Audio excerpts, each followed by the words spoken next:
And we're live. Hey people, welcome. Just getting this Santa hat thing out of the centre of my head. Welcome to the Sports Therapy Association podcast. My name is Matt Phillips, creator of OneChatLive.com. And as always, this episode is being recorded live on the Sports Therapy Association YouTube channel and Facebook on a Tuesday night at 8 p.m.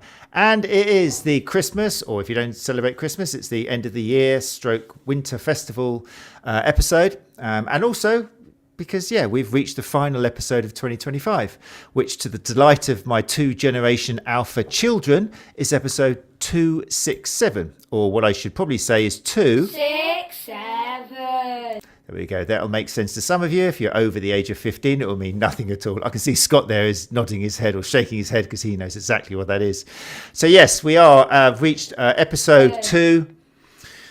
Kids, do you want to take it away? 6-7. There we go, which means we have been recording live every Tuesday night at 8 o'clock and the occasional Wednesday for an incredible 5 years. How old do you feel now, Gary? For an incredible 5 years and 7 weeks. And as the 2025 end of year festivities rapidly approach in this last episode, 2025, I will be joined by some of the Sports Therapy Association team who've been looking after you, members and non-members, and we'll be looking back at the highlights of 2025 and looking forward to what will, could or should be happening in 2026. Before I do bring them up, if there's one thing you do manage to squeeze in before Christmas, then do please let it be subscribing to our YouTube channel. It's the last time I'll probably ask this year, apart from at the end of this show. We've got 1,500, 1,600, 1,700 members and about 1,000 subscribers or something. No, not even that. I think we've got about 30 subscribers. So please just subscribe. Make that your goodwill gesture for 2025. Just subscribe to the YouTube channel. It just helps us appear higher in the Google rankings. And leave us a rating would be even nicer, and a review. It would be fantastic for the podcast. On whatever platform you use, it'll still help. Right, so that's it. The 2025 Christmas special, also known as episode 2. 6-7. Thanks, kids. Let's bring up the panel now. Welcome, everybody. How are you doing? Good evening. Good evening. Scott, you were shaking your head when you heard that. Was that something do you understand what's going on there? Am I you're not the only one? I know of it. I don't understand it. I have no idea what it's about, but yeah. But you've heard it a few times before. Okay. Yeah. Fantastic. Yeah. Good. I'm hoping some of our listeners are going to enjoy it as well, but it's there in history now. It is the most popular phrase of 2025. So, I thought that we would mention that, being the most popular podcast for sports therapists of 2025. Right, let's go round the clock for introductions to our listeners, just in case they're not aware who you are. I'll go round the clock. So, Gemma, I've forgotten how to say your surname. Is it Puzas? Puzas. Puzas. Puzas, yeah. Puzas. And I forget, because we've been on the show obviously before, and you're the host or co-host of WIST, but is there a Spanish link to that, or where does that surname come from? No, it actually comes from Lithuania. Oh, is it Lithuania? I haven't got a Lithuanian Christmas jingle, so I'm just going to pretend it comes from Spanish, okay? Fine, that's fine.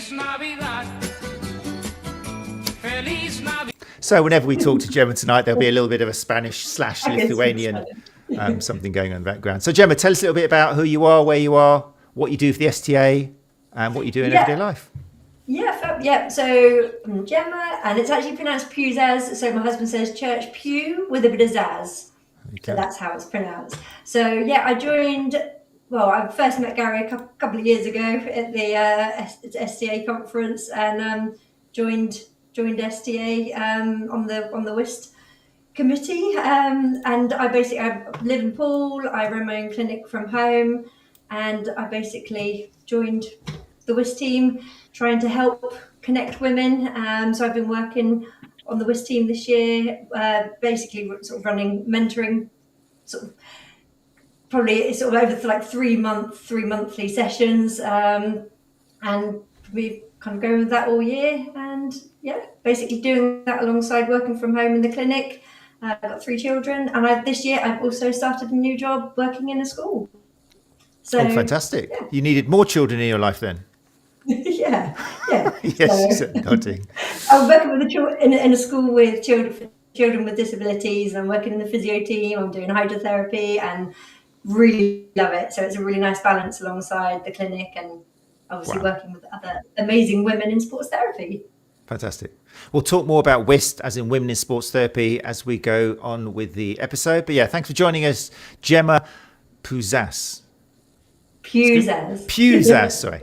Very Right, close. Yeah. moving along to Gary Benson, founder of the STA. Gary Benson, how are you this evening? Yeah, fine, thank you, Matt.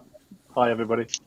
And could you, for listeners who aren't aware who you are, and by the way, if you're listening to the podcast, then it's probably now is a good time to go along to YouTube just so you can see Gary in his fantastic Christmas attire.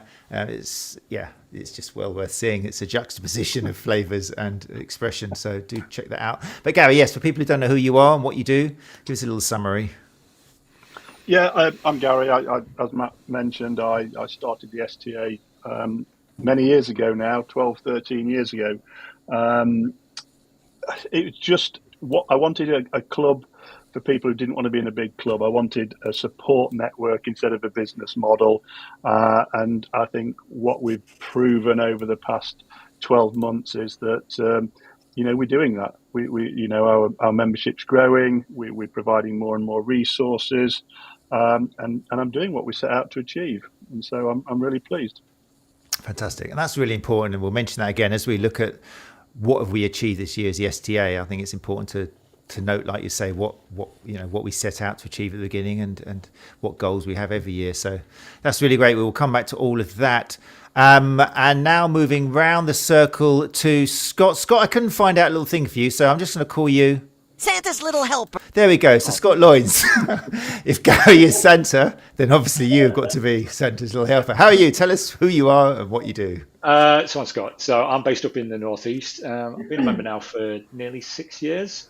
So after chats with Gary when I first joined, I kind of started doing a little bit of work with the STA. Originally started doing stuff with the regional reps, and that's kind of developed into various other things. So I host the coffee chats, the Wednesday evening and the Monday ones. So the Wednesday evening ones are generally kind of me and Gary sit on and we air questions from members, and we do non-member specials as well. So did one a couple of months ago, didn't we, Gary, for new grad therapists, helping those. And then the Monday one, Alex, who is based down south, who's not on tonight. We do the accountability chats. So we have our members come on and we discuss things, set some targets, set some goals, and report back in a fortnight, and we help people with that.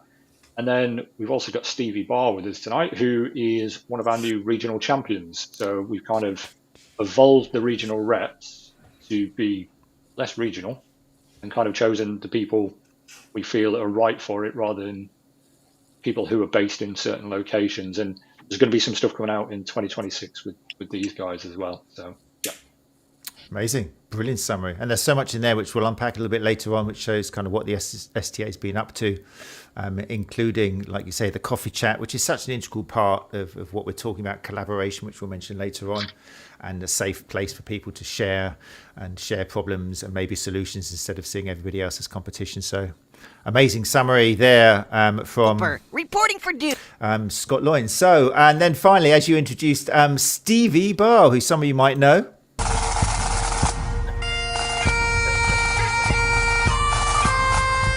I had the pleasure of spending time with Stevie recently in Glasgow, his hometown, and beautiful it was too. Stevie, introduce yourself and say who you are and what you do, and no need to say where you are now. Hope everybody is well. I'm Steve Barr. I'm a movement and massage therapist based up in Glasgow, and as Scott had said there, I put myself forward to be one of the STA champions because I get a lot of help from just being part of this community, and I wanted to try and do my little bit to try and help people north of the border.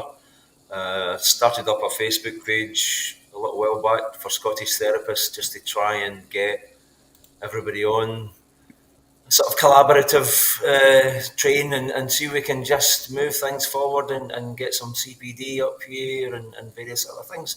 So yeah, I'm delighted to be here. Thank you.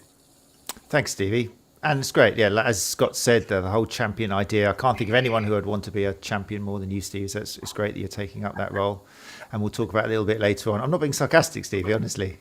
When I'm being sarcastic, my ears move and they're not moving now. And we've got some, so thank you for that. And we've also got some, I'm presuming this is Welsh. Can anyone say that properly? Nadolig Lowen, my lovers. Is that correct, Cecily? You'll have to come back to me. And Sarah as well is saying the same thing, spelled in the same way. So it must be true. I haven't just made it up. Sarah Jones is in the house saying Nadolig Lowen. I guess that's how it's right. And Nikki Mansfield is here as well. Hey, Nikki, thanks for joining us on the Christmas special. And also Glenn Murphy is here as well. Glenn says, unfortunately, I do know what you mean. We have 10 grandchildren. 10 grandchildren. What a powerful man. It's incredible. So Glenn Murphy there. Evening all and Merry Christmas all. Thanks, Glenn. Thanks for joining us. And if you are listening to the podcast and you like the idea of joining us, well, it's too late now because you're listening to the podcast. But as of next year, make it one of your resolutions. Just join us any Tuesday, normally a Tuesday at 8 o'clock on either Facebook or YouTube, Sports Therapy Association news channel, whichever is easier for you. And then you can come and questions for our guests. You can talk amongst each other. It's a good way of networking to people who are also joining live. You'll probably find somebody who's in your area. So I would put that into your list of resolutions maybe next year. Just try and make the time, create the time, the hour on a Tuesday, rather than just relying on squeezing in a catch up somewhere on the podcast. But if you do listen to the podcast, that's great as well. And we appreciate that. And it's lovely to have you all involved. Right then, so my plan is then, this is the plan, because there's so much. I mean, how do we talk about 365 or 6 days in a leap year?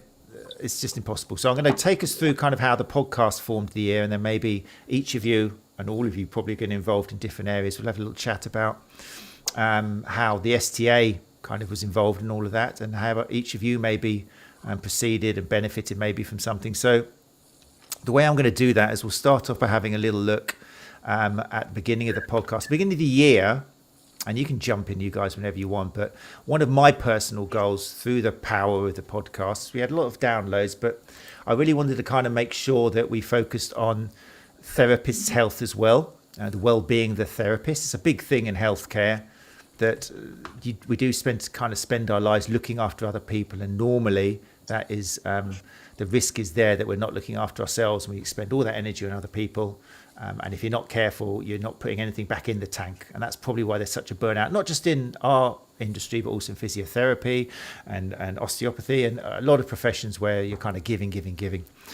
So we did start the year with a focus on business special in January, which included, for example, the wonderful Joe Turner of mehab.co.uk and Joanne Elphinston of GEMS Movement, who talked to us about how a coaching approach can help you unload some of that responsibility. And instead of trying to fix the person in front of you and take all of that burden on your shoulders, you kind of walk with them. You're a guide as opposed to a director. And not only can it relax you down and help avoid burnout, but also you can get much better results because you'll end up making plans together, which is going to increase exercise adherence and so on. So does any kind of welfare, personal welfare, and trying to unshift some of that responsibility ring a bell with any of you guys here in the panel tonight? A lot of my work that I do, Matt, every week is speaking to people about how they are managing their work-life balance. A lot of what Gemma does on the WIST mentoring group is discussing some of the barriers that our female members face that us male members don't. So to reiterate, a lot of my work is sort of pastoral.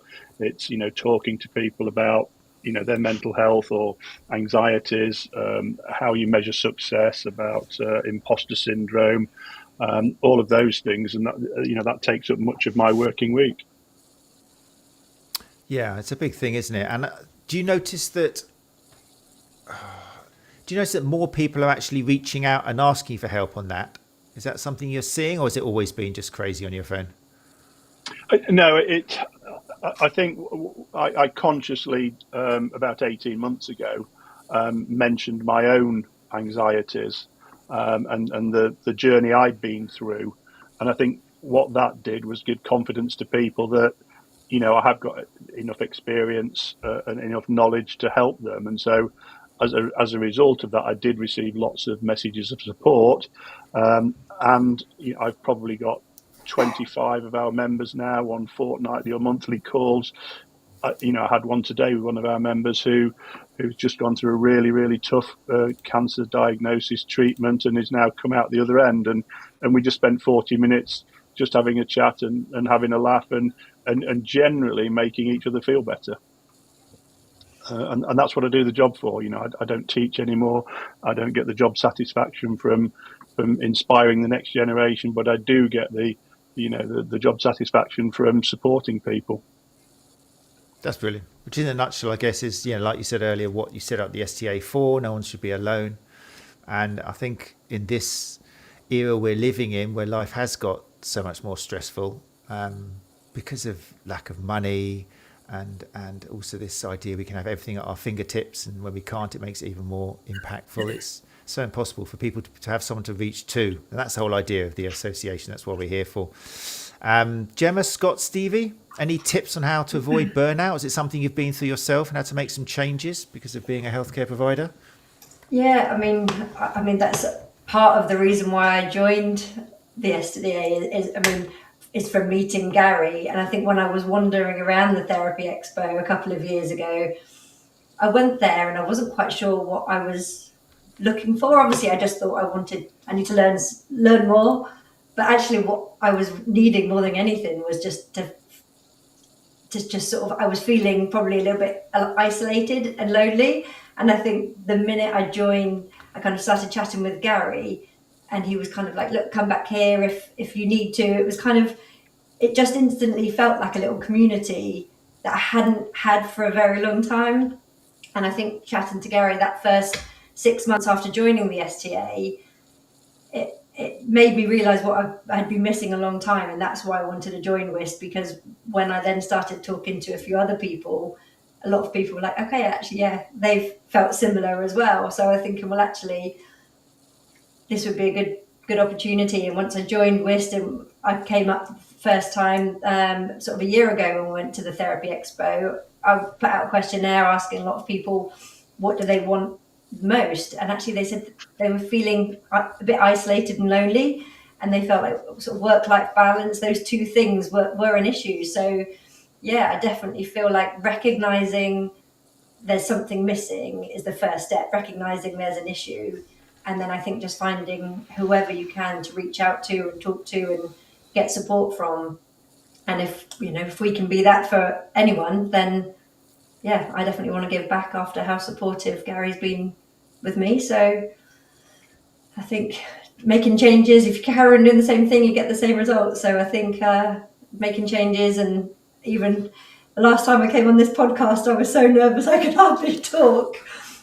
And actually, yeah, I think sometimes you need to just put yourself out your comfort zone and be a little bit vulnerable, and accept that maybe you need a little bit of help. So that's great. I mean, we've already just jumped. We're only like 20 minutes in and we're getting so deep and sharing here. It feels like such a safe space. I actually feel ridiculous sitting here with my hat on, Christmas hat, listening to you guys with two Christmas hats on, because this is a really interesting sharing conversation. But that's really lovely to hear, Gemma. Really cool. Scott and Stevie, any experience on your halves of like risking burnout? Well, I suppose that's why the coffee chats actually started. The coffee chats now have been going for 5 years. They're like weekly, fortnightly. They're kind of flitted between, so now there's one every week. And it started just with a conversation with the then regional rep, which was an online chat when we were in lockdown and nobody could leave the house or anything like that. And it was like really kind of therapeutic at the time. So I kind of just went, right, you know what? I'm going to do this for everybody. I'm just going to open this, log on. And it started just me logging on. And it's kind of spiraled into lots of other stuff. And that's basically where it is. The life as a self-employed therapist at times can be quite a lonely place. And, I think people who don't work in the industry don't really have an understanding of how tiring it can be sometimes when you're sat there absorbing everybody's problems and listening and trying to problem solve for everybody else. And at the end of the day, it can be mentally exhausting. So that's why we started the coffee chat stuff. Me and Gary have heard all sorts of stuff over the past 5 years, and we literally discuss everything on there, from difficult clinical cases where people might be struggling to people just struggling at home, and just need somebody to offload on because they haven't got work colleagues or they haven't got somebody close by that they can load onto. And I personally find it really rewarding and quite therapeutic myself, because it's like me going into a different space and a different mindset, as clinical or in sport or in the college I work in or it's just completely different. So it kind of switches my mindset. It makes me reflect a little bit. So it's helpful for them. It's helpful for me. It's been pretty good. It's been successful so far. That's really cool. I remember actually that reminds me of what I think it was Joe or Joanne on that episode on the screen said, is when you're in kind of a coaching position, which like you in the coffee chats and you're listening to people who are coming to share their problems with you, the therapeutic benefit, like you say, is for both people. And that's how it should be, because it isn't even playing field. So every time you're coaching somebody and just walking with them, or maybe just sitting in the mud with them, you're getting a huge benefit from that, and you're learning things about life and them and people, and you're getting the reward yourself, and they're getting it. So that's the way it should be, isn't it? With our patients, we should be learning. I think it's one of those. It's not for me and Gary to sit there and kind of talk to people how to do things or anything like that. It's kind of, I've learned as much from the people on those chats helping me as me and Gary and Alex helping them. We get some really knowledgeable people on. We get some really kind of good, supportive people on the chats regularly, and it helps us as well as it helps them. Very cool. So, I mean, this has been a big element of 2025. Stevie, Scotland, you're happy and very carefree, isn't it? You don't really get people with problems. I guess you haven't really had this thing going on with you. I've not faced burnout in this industry because I came to it pretty late, but I've had it in a previous occupation, and it does come down to a couple of things. I think self-care is right up there. You've got to kind of make a decision about that. You've got to decide that, look, I can't continue with this any longer the way it's going. I've got to make a change. I've got to do something. And I think from an STA perspective, or as a member of the STA, I think that having an organisation which can give you professional advice is brilliant. But having people you can go to talk to is more brillianter. It's that. I mean, so for some people it'll be a lifeline. It will properly be a lifeline. They just need somebody to sit and just talk it over with, and it's an ear. And I think, as I said, professional advice is great. Knowing what to do, or being given steers about what to do on a professional basis is one thing that I think that marks the STA out. But the fact that you can pick up the phone to Scott or Gary and say, "Look, can I have a chat?" Or anybody else for that matter. If you know people within the community, and you can, there's people you can go to and say, "Look, have you got 5 minutes? Can I have a quick chat with you about something?"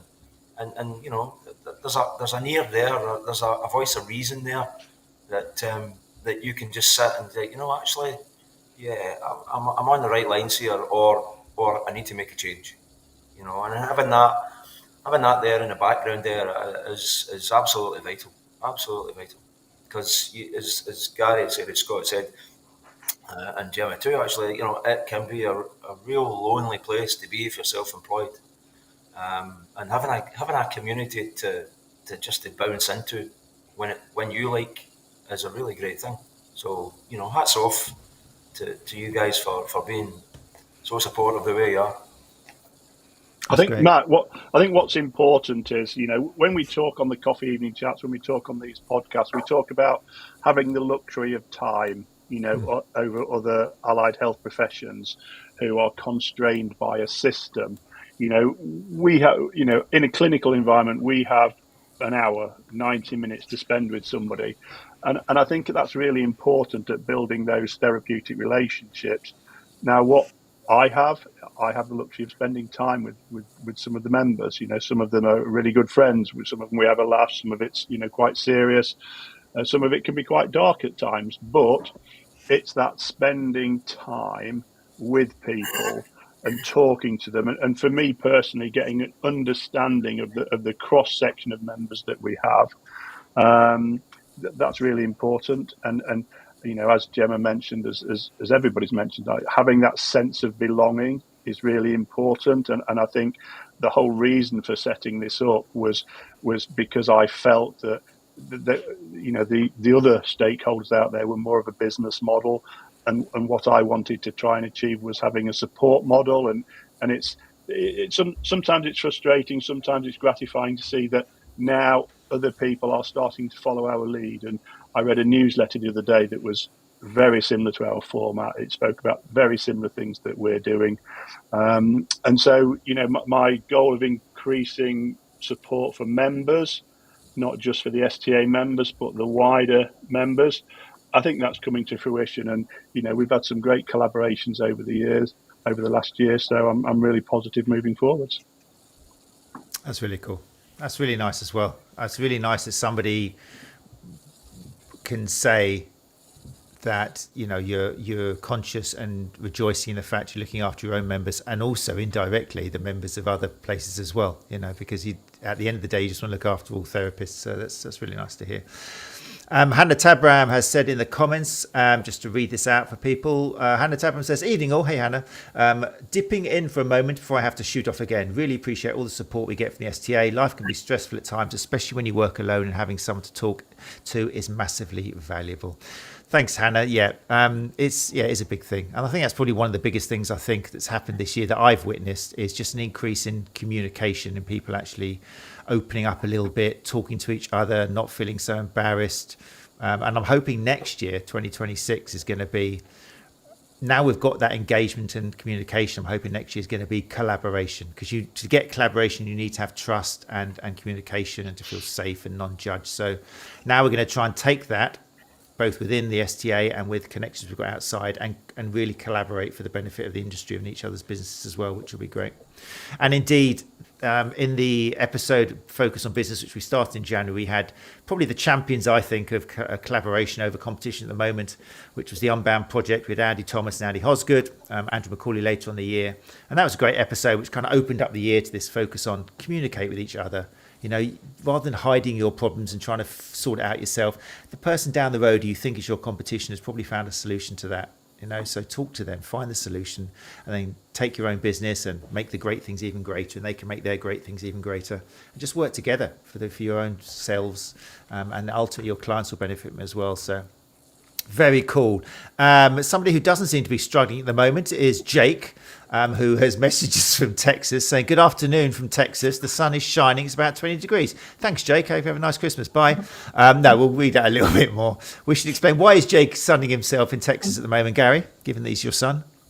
Well, Jake's full-time in the military now, and he's over there on some training. He's there for 4 months.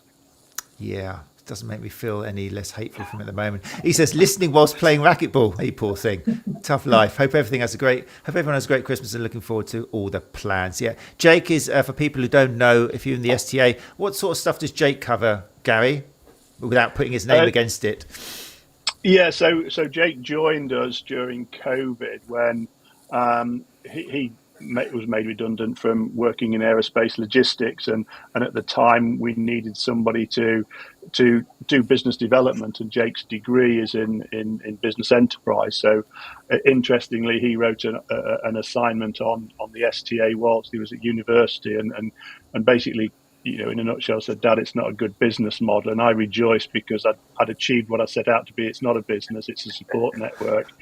So Jake does all of the business relationship building with our partners, negotiating discounts. He does a lot of the administrative tasks, sending out certificates, auditing CPD folders, generally in the background working all hours, depending on where he is in the world, because he's also a very good cricketer, and he travels the world playing cricket when he's not in Texas. Fantastic. There we go. Right then. So communication has been a big thing this year, and I'm very proud of everything that we and all the other people in the STA have done to improve that communication. I think it's a massive achievement for us. So bravo us.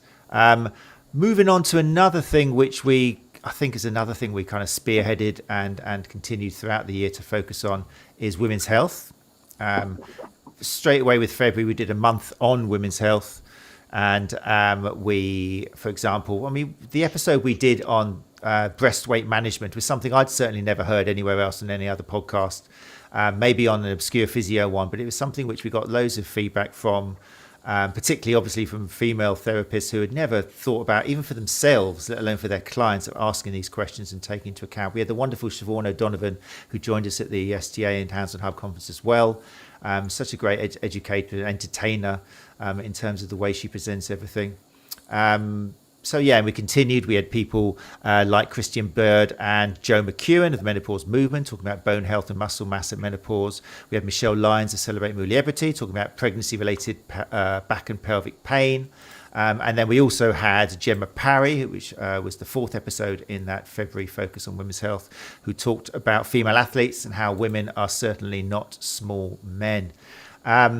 Gemma, as the host of the Women in Sports Therapy WIST community, this must be good for you. Are you seeing with your own eyes that women's health is getting a little bit more traction and being talked about more this year?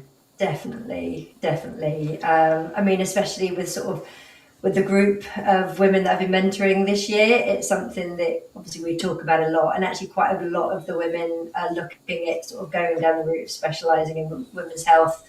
Especially when you get to a certain age. I think there's sort of a lot of the women on the group who are sort of going through perimenopause, which has definitely probably hit me quite a bit the last couple of years. And I think us all being able to open up and again have that safe space with a small group to discuss all of these things that I just don't think we even realised were a thing until we were able to say, oh, have you experienced that too? Because you sometimes don't always want to discuss that in a big group but it's been, there's been so many really interesting chats that we've all had. And I think there were things, even just things like anxiety that women talk about. Like, a few of the women said to me, like, oh, I can't believe you went on the podcast, or that you stood up and gave a talk, as if that I wasn't feeling anxious. I was like, actually, I was feeling extremely anxious. And I remember you asking me before, what is it you're worried about? And actually,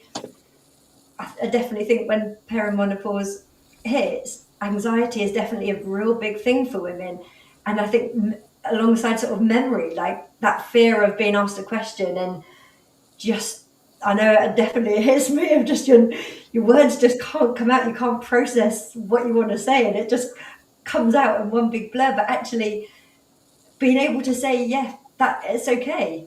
If you're gonna put me in a situation where I'm gonna be asked questions, you just have to be there and be honest and be like, okay, I might waffle my words, I might not be able to always vocalize what I want to say, but I'm pretty sure a lot of other women out there are going to be feeling the same. They're going to be feeling lonely and isolated, but it's like, come forward, we're all feeling the same, let's just muck in together and support each other. So yeah, I think it's just a great thing that there's been more chat on women's health, because it's just given so many people the opportunity to discuss things that they just might not have otherwise. That's really cool to hear. And it's kind of a continuation from communication, isn't it? It's all very well communicating, but let's start talking about the taboo topics and things which we're not supposed to talk about. Or, I mean, it's just how open communication and safe, non-judgmental spaces just lead to greater and greater things, because we start talking about everything. Definitely. Scott and Stevie, have you noticed kind of more awareness when you're either working with female athletes on your own behalf, or female athletes coming to you and maybe not being so surprised when you do start a conversation with them about, I don't know, their menstruation or something? Or I think there's better information out there now that you can share around. I see quite a few things cross my path, and I really like to get them out there and share them around, because I still think, although we're making progress, there's definitely more we can do. We can just keep making that progress. Excuse me, so that this information gets more and more out there. And the other thing as well, we as lads, we need to put our hands up and say, we know nothing about this. We need to get better at understanding our partners or our daughters or whoever it may be, the things that they could possibly be going through. So, any opportunity to get those conversations out there is a good one. Good points. Scott, you work with athletes quite a lot. Do you see many female athletes? So I work in a college with a high performing netball team and stuff. So there's also female football, female rugby, and just in clinic here as well. I've always kind of been an advocate of, well, if I'm seeing females, general population, female athletes, I should have an understanding of what's going on. If I had somebody come in with an ACL injury and I wasn't sure what to do as far as rehab, I'd research it. So why wouldn't I do that for just female kind of health in general? But it has been quite helpful having the kind of that background knowledge from podcasts and from the resources from WIST and from yourself when having conversations with kind of like younger female athletes, where it's probably you have to broach it a little bit differently because the 16 to 18-year-old, some of them they have to feel comfortable talking. If you have to kind of broach it differently, and you have to kind of know what you're talking about and point them in the right direction. And we've got very good female coaches as well that we can kind of discuss things with. So it's been helpful to have, because it's the Reds one. That's been a massive one for me. Things like that. So college girls, high performing athletes, playing, training 7 days a week, and they're just not taking in enough nutrients, not taking in enough, not eating enough, not drinking enough, they're getting injured because of stuff. Just having that and actually talking to them about it and giving them a little bit more information so they can go away and go, actually, maybe I need to change this. And then, it helps with their peers as well. So, yeah, it's helped me.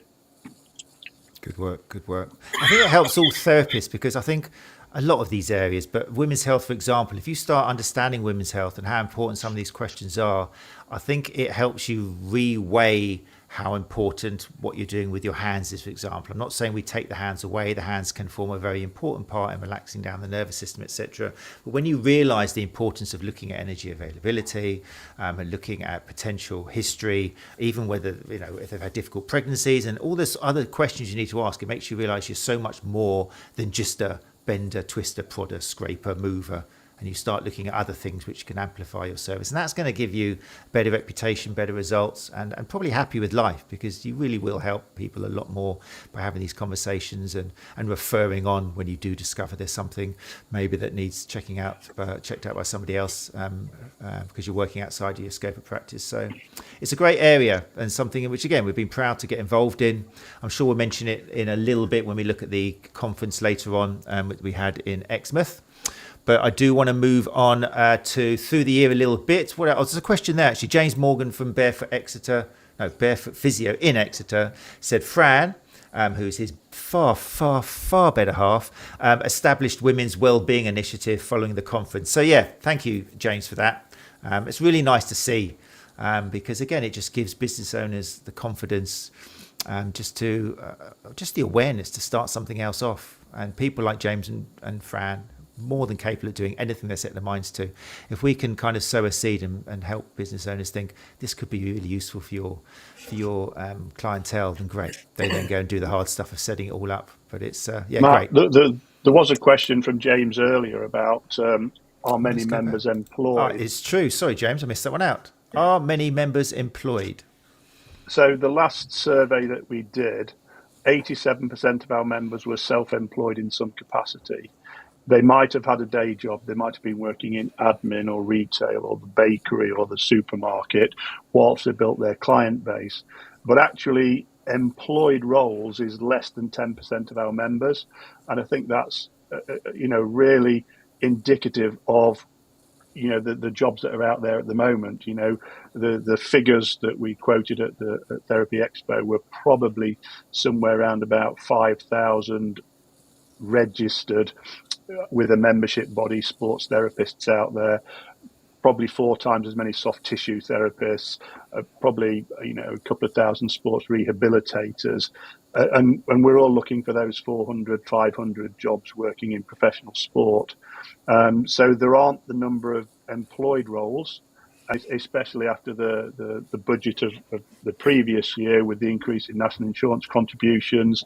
The employers their hands have been forced, and so there are actually less employment opportunities. And that's why I think a lot of the work that Scott and I do on the business mentoring on the Mondays and the Wednesdays is really important, so that we can we can guide people. But if James had just said that it's a shame he's looking to employ another massage therapist 2026, well, get in touch, James. You've got a great local network where you are. We can give you some names or help you with that search. Definitely, happy to. Great place to work at if you can get in there, people. If you're near Exeter, then look up Barefoot Physio. And that could be a great opportunity for a massage therapist. Really a chance to be a true multidisciplinary team there. Some great work they're doing. Thanks, James, for the input. Right, so in March, we had a focus on disability. I love this month. Again, kind of there's a link going on here, because if you start to understand about the challenges and potential barriers of working with a different population, particularly, for example, this whole month was about athletes with disabilities, then you start realizing how important it is the words you use and how much you look at the individual in front of you, and you don't start judging people by their cover and all this sort of stuff. With an amazing month, it really was just truly spectacular. I'm not allowed to say they're inspiring, because that's a word they really do not like applied to them, because they want to be recognized just for being great human beings with great athletic performance, and not kind of just because they do happen to have one leg or one arm or whatever their disability may be. But it was some incredible stories, really empowering. That's a far better word to use. And the series included some discussions with Invicta GB athletes Sam May and Gemma Barnes. Invicta Games is a fantastic organisation of games set up for athletes with disabilities. And we talked to Sam and Gemma about the highs and the lows of being part of that. Also, we had a guy, Dan Wheels Down Metcalf, which is just an incredible story. I couldn't do it justice by talking about it now, but it's definitely worth looking at this month on disability. Joining Dan was consultancy worked with Nicola Hunt and Dr. Catherine Dawson. And also we had Rich Potter and Rich Davis of the Limitless, that's Lim with a B, Limitless Expedition, who set world records for amputees crossing the longest snow trek in the Himalayas. Again, an incredible story. And they went on to be part of Therapy Expo as well, with sports massage therapist Carla Bickerstaff and Jenny Lane. So it was an amazing month. And the crossover between working with somebody, for example, an athlete with disability, and then going home to your able-bodied athletes, the stuff you gain, which was explained so eloquently by Carla and Jenny, is just incredible. And if you dip a little bit into working with a population like that, even with clients with learning disabilities as well, then that's something which we did with Alistair Beverley. Again, the crossover into when you go back into your normal, inverted commas, or able-bodied or able-minded clients is huge. So I would recommend again that you check out that whole month we did in March. In April, we started a reflection series, which is where I invited therapists just to come on and talk about episodes in the past which affected their practice. They were really popular. Some great feedback for that, and I applaud and thank all of the therapists who came on. Like Gemma was saying earlier on, it can be daunting to come onto a podcast when you know there's like a couple of thousand downloads, and it's like, but for people who do that, everybody without fail, at the end when we shut it down, disconnect, they go, wow, okay, I feel pretty cool about doing that. It's like a real pat on your shoulder, and it's great for your personal development. It's so valuable as terms of CPD, and you can go on to change your own life as well as the life of others. Now you feel empowered and help to become a bit of an educator as well, which is what we all are anyway as clinicians and therapists. We are a bit of educators. So it was really nice. And one of those reflections was with Stevie, who's here tonight. So I thought we'd just have an example of that. Stevie, you and Tristan Attenborough, the wonderful Tristan Attenborough, Hugger of the Year 2024 and 2025. You came on the show to talk about an old episode in 2021, which was called Massage 2021, the Year of Change. And I got the impression, I think, that both of you weren't quite convinced that massage is in the place you want it to be yet. There's still an awful lot of misconceptions and misinformation out there. But how are you feeling now as we approach the end of 2025, Stevie? Do you feel a little bit more optimistic about the future of massage, or do you still fear that we're kind of cascading and falling down this bottomless pit of misinformation? I don't think we haven't fallen any further. I don't believe in the last while. That's good. That's pretty good for Stevie. That's pretty good. We have definitely seen some progress. There are more people out there pushing a more evidence-informed narrative than there were before. And their voices are beginning to get a little bit more heard in various places, not just in necessarily in the massage side of things. There's some chiros out there, there's some physios out there, one in particular shouting pretty loud as usual, but he makes a good point now and again. So I think there is room still for optimism. Why not? I mean, why do we have to accept that, or why should we accept that things were pretty poor? Why should we just accept that as the norm? Why can't we change it? Why can't we try and just, in our own little way, whatever it is that we do, try and just bring that message up to say that, look, we are better than we showed ourselves to be before. And, if you believed something before and you've had the opportunity to go back over that, and guilty as charged as much as everybody else, and see the flaws in what you thought was true, and then you're able to say, well, actually, I need to move on from that. I need to have another think about the other things that I thought perhaps that were true, and see if that is the same with them as well. And I don't think there's or rather, I should say, I think there is an appetite for people to do that. People want to be better. They want to be better with their hands. They want to understand the human body better. They want to understand the mind better. The therapeutic alliance. How do we get that, and how do we nurture it? How do we improve it? Everybody wants to be better. So I think that's where the optimism lies. That there is a definite trend of people wanting to be better now, I think. That's good. Nicely put. No, I like that. I like that a lot. That's really great. Yeah. And again, I think I'm going to sound like a record, but I think it's thanks to better communication. I think it's on both parts, about both the therapists not fearing questioning and criticizing things maybe, and not taking in everything. We've lost a little bit of that guru status, which we saw about 10 years ago, which is always a healthy thing. And also maybe the people theoretically at the top just having a little bit more of a gentler approach when talking to people who are trying to learn and move, evolve their practice. And indeed, we did kind of form part of that. That was a wonderful segue, Matt. Well done. We did form part of that when we had a two-part panel debate on, it was called Facebook Groups for Massage Therapists, Helpful or Hateful. And it was a two-parter, which I encourage you to listen to all of this year's podcast. But this one in particular gave a chance in part one for a lot of, it was about 6 less experienced, newer therapists to say how difficult it'd been on social media, to the responses they got for some of the questions they had. And it was quite shocking in places. It did kind of show how maybe Facebook is not the place to ask such questions. That was something we debated, but also just how etiquette kind of goes out the window sometimes, and we forget we were all there sometimes. And then we did a part 2 where we had some more experienced therapists come in and react to what they heard in episode 1. And there was some really nice, interesting debate there as well about this kind of dilemma between being gentle with people who are maybe using still outdated narratives, but also that responsibility of making a difference. And we've got to swing the pendulum towards evidence informed rather than kind of filling all the holes we don't know about with just potpourri or anything else we can grab to put in there. So it was really good couple of episodes which I recommend you guys listen to. Where are we? Time is going very quickly. We should mention as well the STA and Hands on Hub conference, which was on the 20th and 21st in Exmouth, where we had a whole bunch of speakers, which was just amazing. It was, like I say, it was in collaboration with the ST School, Anna Maria and the people there. And we had a lot of the speakers we've mentioned already, Michelle Lyons and Siobhan O'Donovan. We had Claire Minchell and Serena Williams. It was just fantastic to see. And what we've talked about already in terms of collaboration, of communication, of everybody being on a level field, of the speakers actually turning that camera around and shining it on the audience and saying, what do you want from this conference? What can I give you that's going to help you in your business?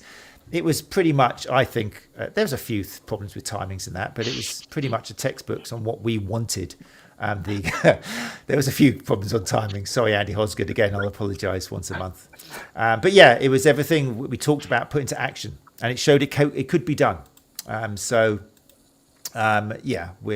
whether we can do it again, we don't know. It was quite exhausting and ran at an astronomical loss, which is kind of the whole debate about quality education and making a profit. It's tricky, but it was a great one out there. And we have also had STA smaller regional conferences held around the country. We've got another one coming up, I think, in the south, in Dorset again in May. So if you're interested in all of the benefits of meeting each other face to face, of which there are so many you can't believe. It's not just a case of getting information.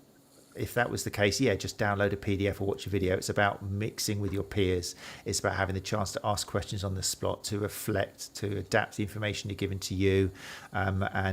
So we're very big in that. It's our belief, and that's what all our conferences are there to try and help. The last thing I wanted to squeeze in, because I know that a couple of you were there, was Therapy Expo this year. This year, as a few of you are aware, there wasn't an STA theatre. There wasn't a hands-on hub from the STA school either. But that gave us a wonderful chance to step back and maybe have a better view of everything that was going on, and also chat to a lot more people across the 2 days. And it was the site of something quite special this year, which we've kind of mentioned a little bit. And I wanted to spend the time here just to highlight, because I think this was probably kind of one of the big highlights of the year, and one of the potential things which could affect next year. And I'm going to hand it over to Gary. There was a couple of debates, wasn't there? We're going to imagine that people haven't heard last week or didn't attend the Therapy Expo, but what was so special about these two debates that happened at Therapy Expo, Gary? Well, it's the first time in 15 years that representatives from the stakeholders, the major stakeholders in sports therapy, sat on the same panel and had a discussion about anything. There has been some background things happening since the change of leadership at the Society of Sports Therapists and their new CEO, Simon Bowen.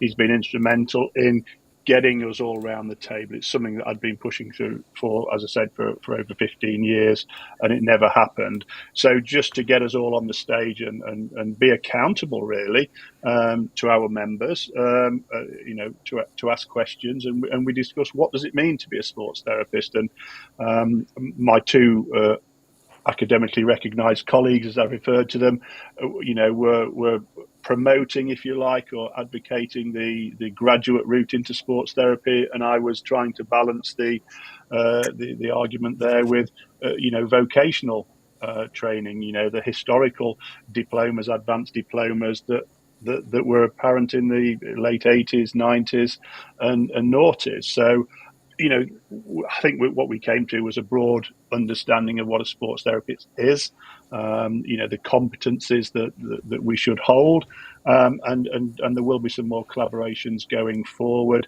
One of them, hopefully, one of the major topics will be to update some of the occupational competencies, what we call the National Occupational Standards, in the coming months and years.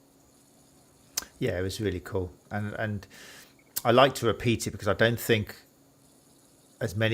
anyone in the audience appreciated how monumentous an occasion was it as you on there, after so much work you've done to try and get people to sit in the same room and talk to each other, and talk with a bit of honesty and openness. It was really a great event, and I think it does set us up for 2026. It will be lovely next year to actually have people from, for example, the SST. We've been speaking to Kate Williams, who's the head of education of the SST, and also representatives from the STA. We'll get them on the show and we'll chat about things, and hopefully, like I say, use this established engagement now to actually collaborate and make some changes for everybody, not just our members, but for their members and everybody. So it's a really exciting thing, which we're looking forward to. We talked about the second one with Anna Maria last week, which was about the topic of diagnosis, which has some really interesting things which I want you guys to have a listen to. Some highlighted the problems with regulation, standardization. So much is in there. It was really interesting. And that took us to today. So we've just been through the year. Boom, boom, done. How are you feeling, everybody? Does it feel like we've been through the year? Was that a fair summary? Have you missed anything out? From a personal perspective, Matt, I've said this last year, and I probably said it the year before. We were down in Poole in Dorset with Alex, who's just come into the room. He's been working this evening, and Alex organised a conference on a Saturday in May, and we went down there. Beautiful weather, really nice location, really good facilities. And afterwards, we retired to a local drinks place, if you like, and we sat outside in the beer garden, and there was a table with 15 or 20 STA members sitting there, and what I got from it was the friendships that were there, and I remember saying to Claire that, not on a sort of an egotistical level, but if I hadn't have started the STA all those years ago, those people would never have met. Some people travel 200 miles to go to it. We were at Therapy Expo, we were down in Exmouth, and people again travel 200 plus miles to go. And I got a really good sort of feeling of pride and achievement in being part of this team that facilitates all of that. Yeah, that's great. That sums it up really nicely. And it's good to see you in the room, Alex. Sorry you can be with us tonight. But yeah, thanks to Alex and the local conferences that you've been setting up. And like I say, the next one's in May, isn't it? I think it's already information going out there back down in Dorset. Yeah, there has been an announcement tonight on our social media at 6:30.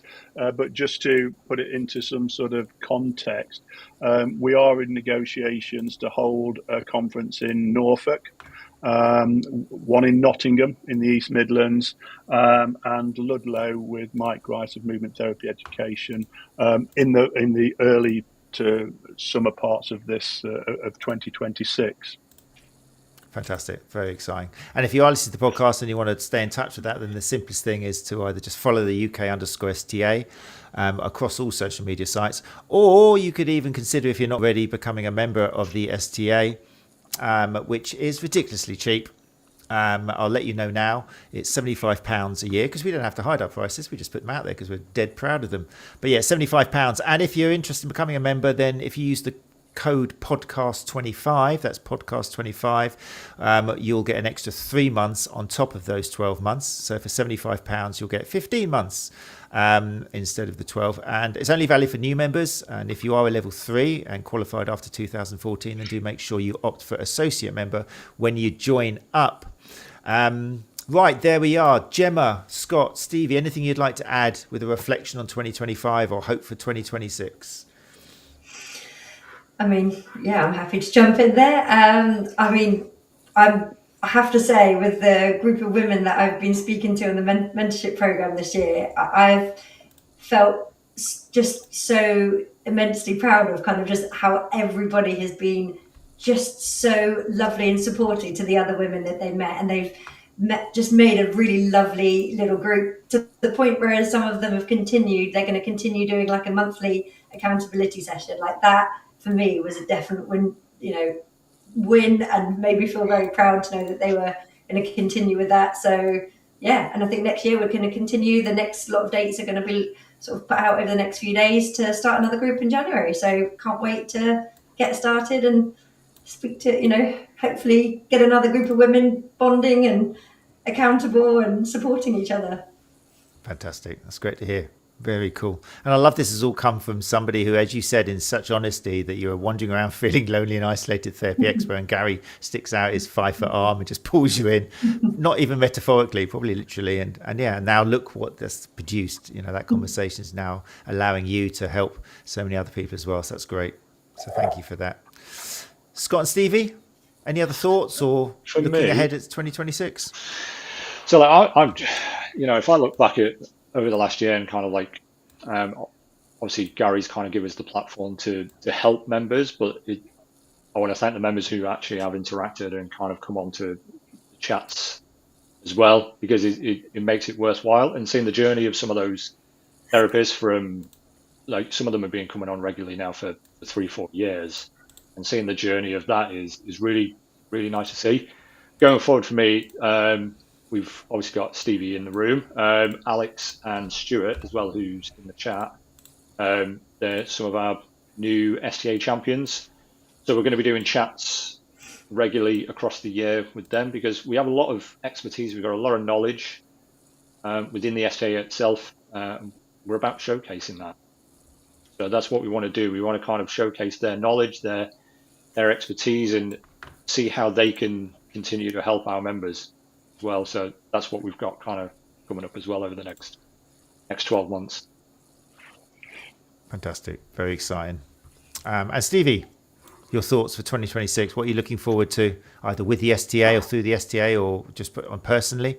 Yeah, I mean, just following on from Scott there, anything that I can do to help the STA members or anybody that needs it really up here, especially. But if somebody wants to speak to me about anything, and I'm happy to do that and help out as much as I can, and hopefully see if we can put together a conference up here and carry on the good work that's been started around the country. I'd really love to get one done up here and showcase all the expertise and the knowledge and the STA up here. Fantastic. Sounds great. Right then, we reached the end of the year in terms of podcasts. So thank you very much for everyone who did join us live. Let me just flash back to the comments again. Apologies if I did miss your comments. I think we're okay. Brian here. Thanks for joining us, Brian. Pretty much every single episode. Really appreciate it. Brian says, best wishes, everyone. Looking forward to 2026, as are we all. I think we can all say that, hopefully.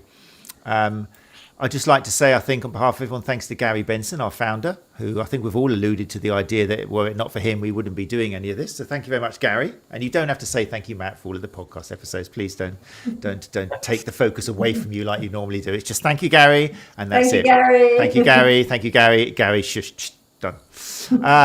In January, what we're coming back with in January, just to give you an idea of what to look forward to. In January, we're going to start off. I like these focuses on different topics. I think it's a good way. The feedback I've had is it keeps a focus so people know what's coming up, kind of what categories coming up during that whole month. So in January, we are going to have a focus on neurodivergence in healthcare. Both on working with patients or clients who are neurodivergent, and also if you're a neurodivergent therapist, some tips on how to make your life easier as well. And we've got a fantastic line of guests set up with topics covering. The first one we're going to have is on communication, and that's going to be with Rosie Sexton, Cassandra Clemens, and Benjamin Mace-Crosley, who's an STA member. And then in the following episodes in that month, we're going to have an episode on hypermobility, which is going to be Bonnie Southgate, who a lot of STA members will be aware of, and also with Rosie Sexton again, and Jessica as well from Ease Therapies. And then on the 20th of January, we're going to talk about barriers when it comes to neurodivergency. And on the 27th, on a Tuesday as well, we're going to have the neurodivergent therapist, an episode especially on that for those of you, because I think there's quite a few. We'll be talking about this in particular, I think, within healthcare, which is obviously a very giving industry where you have a lot of empathy helps. This is where some of the strengths of neurodivergency really comes out in terms of being naturally empathetic. But also some of the dangers as well, the weaknesses of not being able to look after yourself and not being able to channel that and being over empathetic in many ways. So that's going to be on January the 27th with some great speakers and educators from that. As I say, if you have enjoyed this episode or any episode in 2025, do please subscribe to our YouTube channel. That's the main thing. Let's just see them jump up over the Christmas period as you're sipping on your port. Just go along to the Sports Therapy Association YouTube channel and just click subscribe. There's no money, there's no catch, there's no spam. It just really helps our episodes appear higher in a Google search when people are looking for something on the topic of everything we've covered in these 5 years and 7 weeks of episodes. So I really appreciate that. But I think that's about it. Until we meet again in 2026, I'll just say thanks again to all of our guests, all of the people who download the podcast, all the people who join us live. Thanks to my panel tonight. So thanks, Gary, and thanks, Gemma, and Scott, and Stevie. And thank you, the listener, for joining us and being with us throughout the year. We wish you all the best over the festive season, whether you celebrate Christmas or not. We hope you find some joy and merriment and time to relax. And then we'll see all of you hopefully in the new year. Until then, take care of yourselves and each other. Bye-bye. See you, folks. Bye. Merry Christmas.